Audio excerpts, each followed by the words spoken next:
Hi Trinity, it's Miss Jessica here this week and I have my helper Lennon back and we're here to read you this week's frolic story. So this week we have Joe and the Not So Little Lie. So we're going to find out what happens in this story.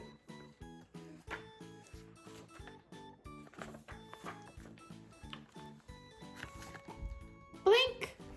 One morning Joe woke up and looked at the bright sun. What a wonderful day! Joe started walking to meet his friends at the big rock. Joe saw something gold and shiny on the grass. What's this, he wondered. Did Rufus forget his horn? Joe picked up Rufus's horn and began to march. He tooted it high and low, just like Rufus.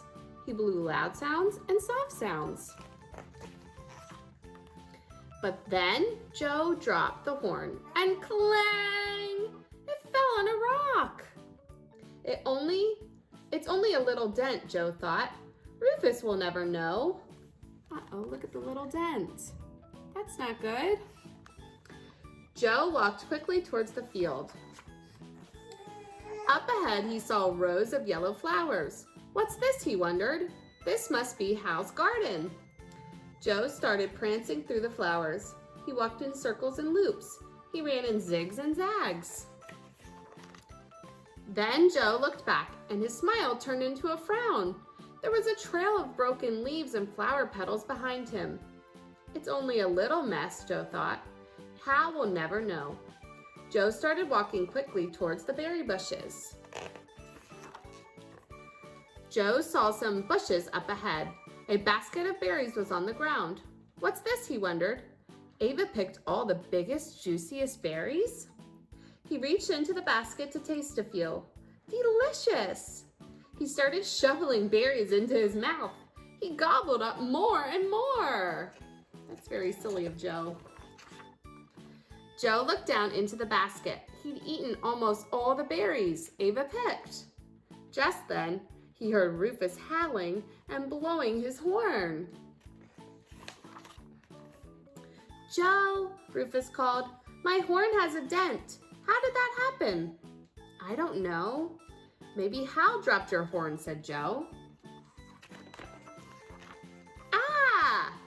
Hal came running to Joe and Rufus. My flowers, my plants, they are ruined. Who did this? I don't know. Maybe Ava stomped through your field, said Joe. Bah!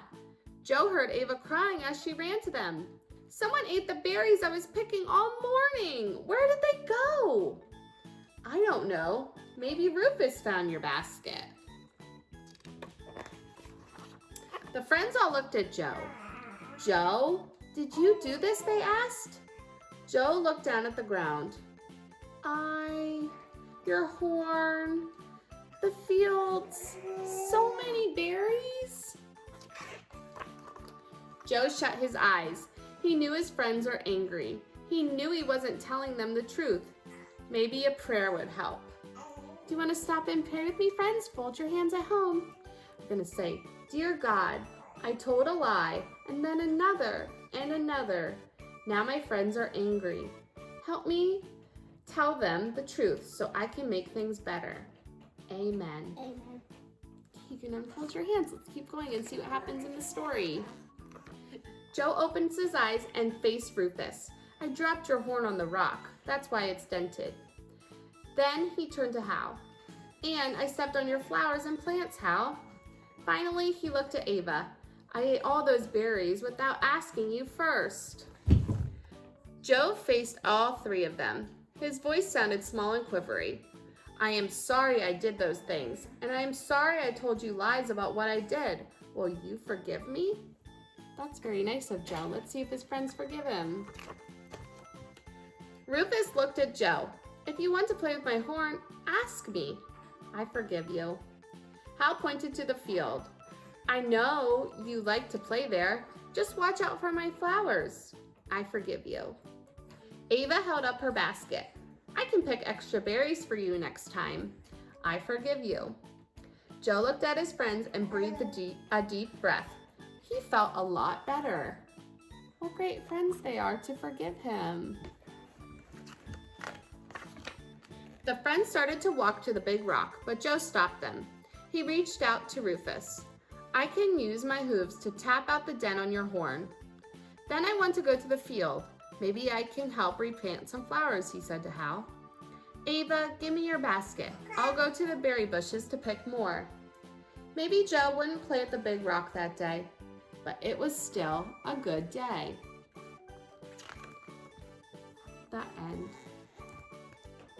That was a great story, friends. There's a couple activities you can do with your families, and we'll see you next week.